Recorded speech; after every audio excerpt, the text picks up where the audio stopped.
Hi guys, and happy April Fools. So yeah, this is something I'm doing for the first time properly. Even though my cheeky what if was intended to be an April Fool's what if, I didn't release it on April 1st, so it's not technically, you know, April Fools. It's had to be changed. But anyway, um, today I'll be doing my first April Fools, and for this year I've taken on a big task from what you can tell from the title. This year I'll be doing what if Universe 6 and 7 was 1. Now, let's just explain my logic here a little bit. This will just be if the two universes had always coexisted as one. Nothing like they had merged at any point, just one universe. Meaning that some stuff from Universe 6 is now in Universe 7. And also it probably means that Universe 6 would be the main universe because there would be one less universe that would work downwards. But I'm using Universe 7's base for what I need. And in this what if I will be covering the events of things like Dragon Ball, Dragon Ball Z and Dragon Ball Super. Like I said, this is just a universe where they are one. Now, I need to explain how this what if will work, as most of the time we would follow the person of focus in the what if. However, in this what if there is a massive amount of change to the lore. Some you won't learn until later on, and most of it you will learn as I take you through the story. So, for the most part, we will follow Goku and we will see his life play out with the fact that Universe 6 and 7 are now 1. But every time we do meet a new character which was from Universe 6, I will give you a short run through of their life through the last few years and how they have gone on to live in this universe. One last thing, the god of this universe will be Beerus and Whis, just to keep things simple. Champa isn't completely done with. He has probably replaced a weaker god in a different universe. So he has just taken a different place on the god's universe watch, I suppose. But we won't really have to deal with him for a while. Another thing I want to bring up is the fact that as we go on, we will learn about the lore. I was originally going to do a part 0 where I share everything I can about this lore. However, I changed my mind thinking how I should just do it bit by bit. As Goku learns, you should learn. And I think that would make it more interesting to find out about how the characters have lived in this life. So I hope people don't mind. And yeah, I guess it's time to get started. Our first stop is at the 22nd Tenkaichi Budokai. Yep, our first change happens this early. With the Turtle School meeting back up, with everyone happy to meet back up after being away for so long. However, much like normal, the likes of Tien and Chaozu dampened the mood a bit. But there is one more person with them. A very young looking girl, around the same age as Goku even. And as she gets closer, you can see that this is a young Caulifla. Now, much like what happened to Goku, she was sent here when Frieza's attack was coming. We don't know who her parents are as of yet, and we don't know why they sent her here. But she was found by a small village who took her in, and as she grew a bit older, she decided she wanted to take up fighting and search for a master, eventually leading her to the Crane School, where she has spent the last few years training and gotten a lot stronger. Is here now to win this tournament. Now, one more thing before I end this little side note. Can people recommend me a name for this Earth Race Khalifa? I'm just going to call her same name until the end of this part, but let me know what people think she should be called, as I'm quite interested. I couldn't come up with a name, and it was really annoying. So yeah, please let me know what you think. Now, with the introductions out of the way, things happen kind of like canon. However, something about Khalifa catches Goku's eyes. With this being the tail on the girl's back, Goku sees this and gets excited, and he asks the girl about it, with her saying how she's had it as long as she can remember. And Goku shows off his tail at this point, which makes both the Turtle School and Tien and Chaozu flinch a bit at the realization of what this tail means. They realize that these two are just like one another, and that's a scary thought, especially when it comes to the tail. Now, the two get to talking and soon find out that they share a love for martial arts. However, at one point they do butt heads. When they go on to talk about their respected schools, with Caulifla realizing that Goku is the one who killed Master Shen's brother. With her pointing this out to Goku, Goku nods, saying how he did fight the mercenary and won, with this shocking the likes of Tien, Chaozu, and Caulifla, who all know the power of their master, and at first glance you wouldn't believe this Goku brat would be strong enough to do it.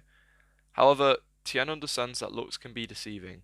After all, after spending some time with Caulifla, who looks weaker than she truly is, he understands that Goku has probably got a lot of power in him, and he understands Goku may be a problem in this tournament.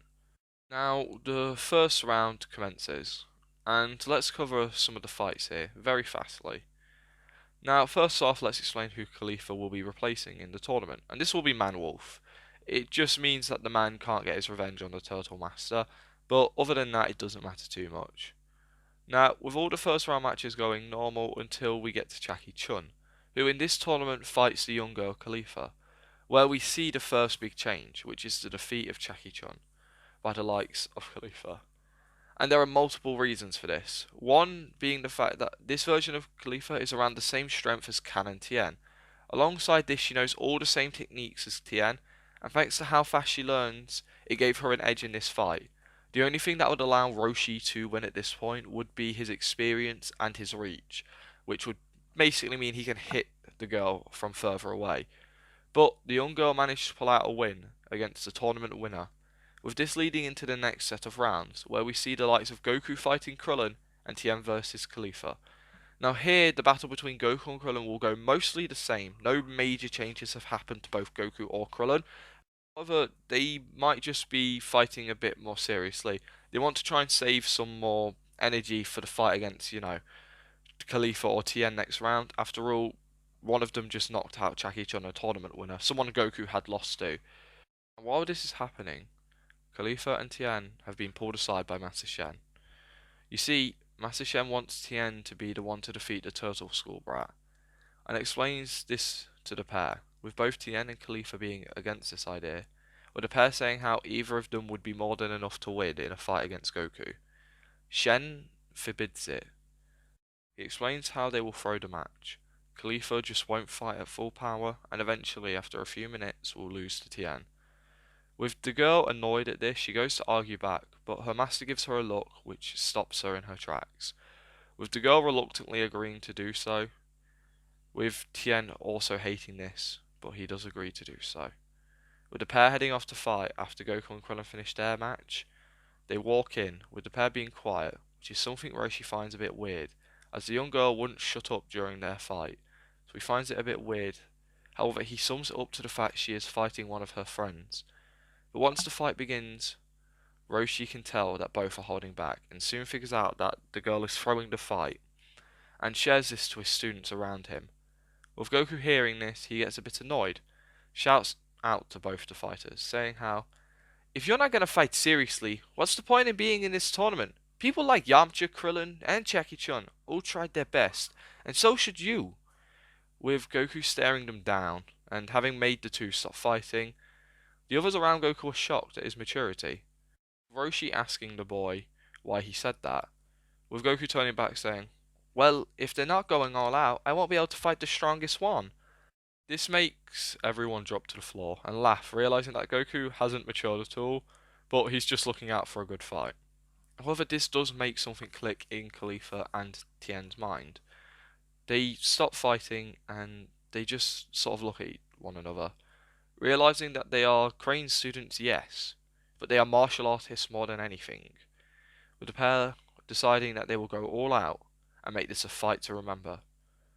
And they give each other just a small look and a nod, and get into a true fighting stance. However, right after they have agreed to done this, the sound of Master Shen screaming at the top of his lungs, telling them how they should stop being so childish, and Caulifla should forfeit this match right now, so Tien can beat up that turtle monkey brat.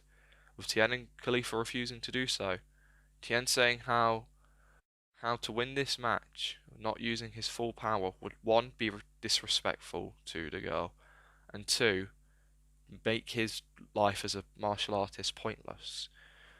And Caulifla sort of seconds this.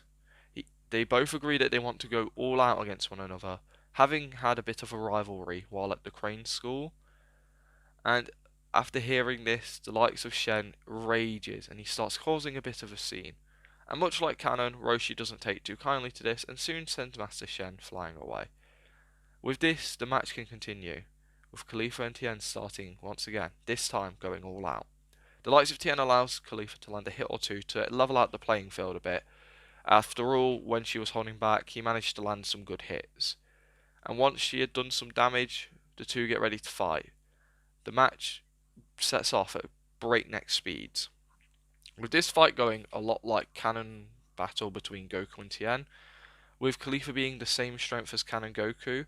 However, this doesn't mean the girl can tie with Tien. In this timeline, the Triclops is a bit stronger, thanks to the fact he had a very strong rival in the girl.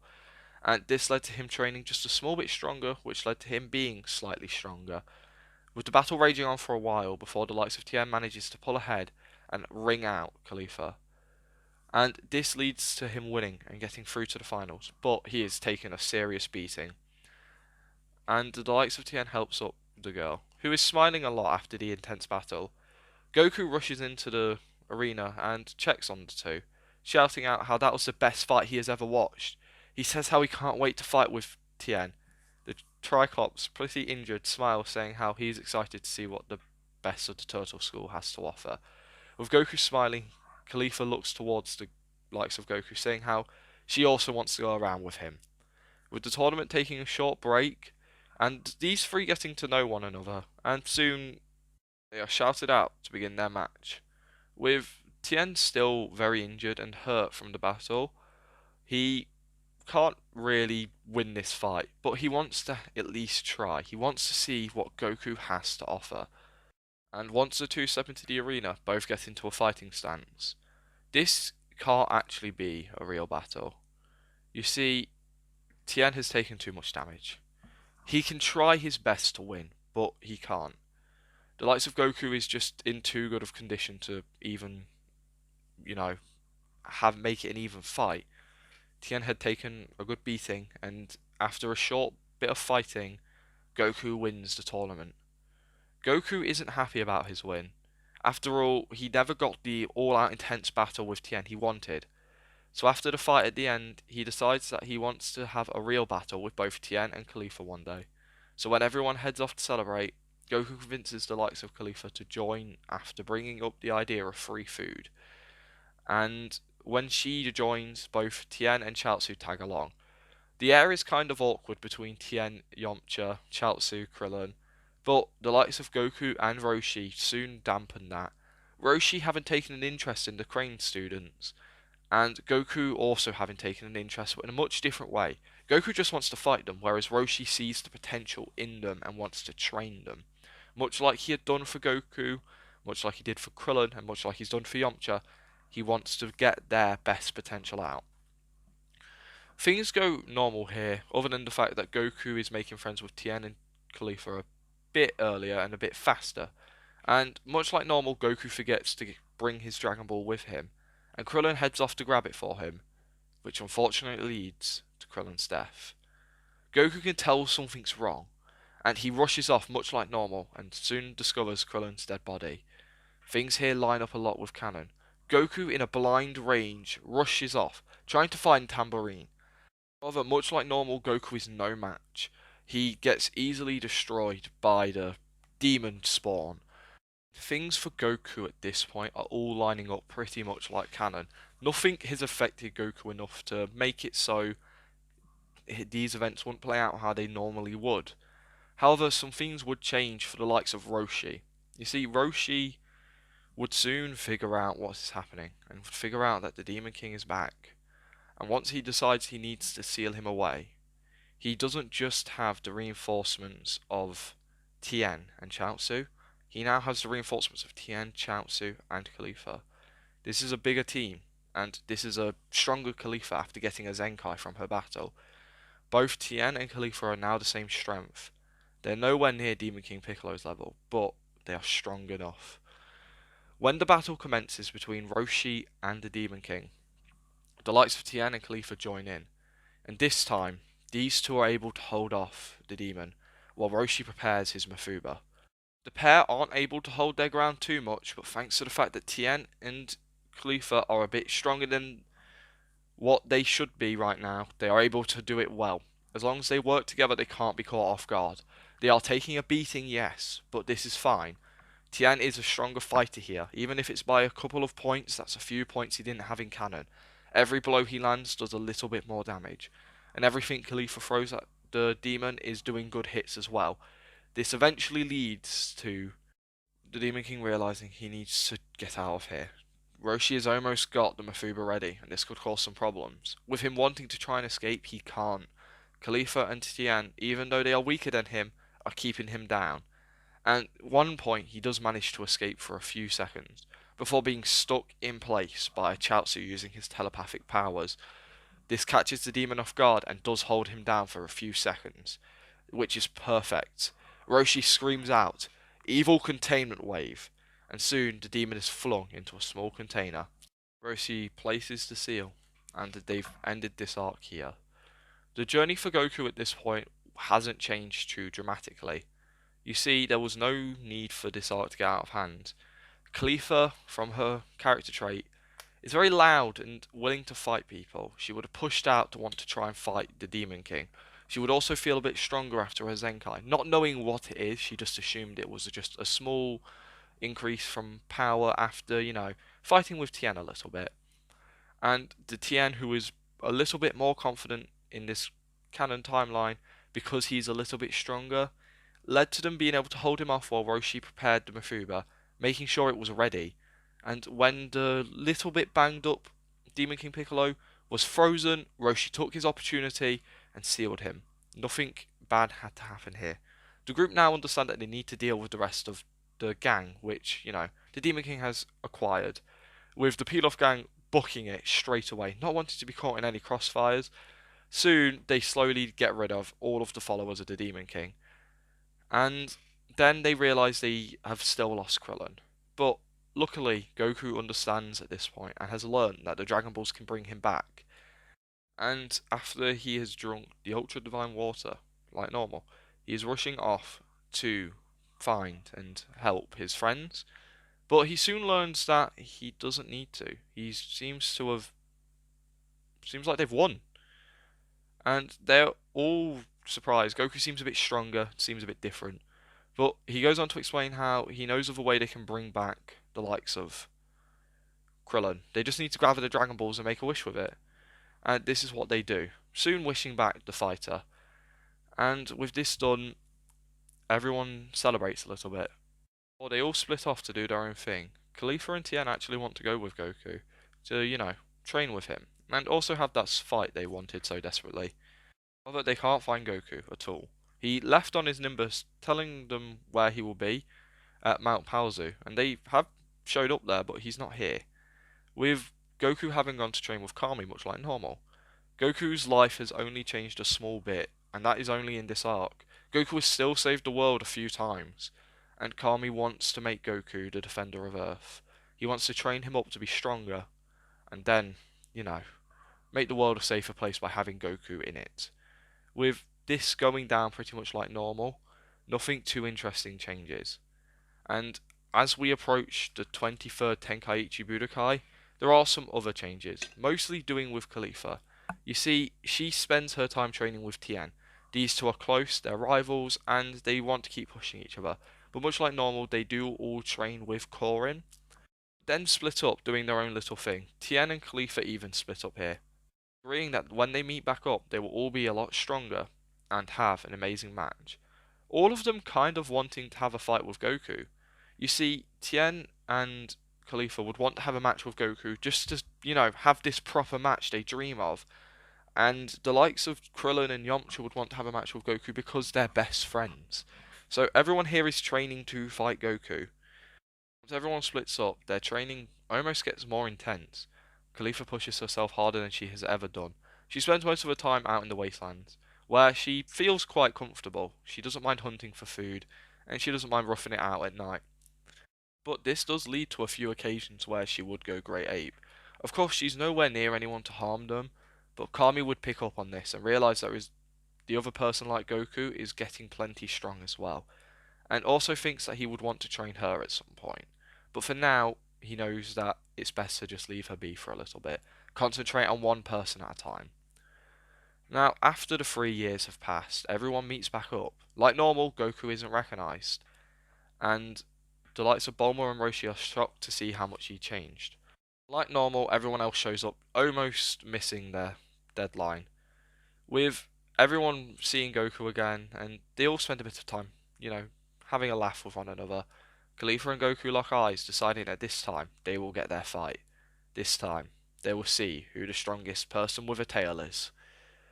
Now, things for the tournament are going to go slightly different. You see, Goku still met Yajirobe, so this means Yajirobe will still be taking part in this tournament. Alongside this also means Chi-Chi will still be here. Nothing has changed in her story to mean that she wouldn't come. In fact, she possibly would have heard that Goku won the last tournament and would know to probably check here more.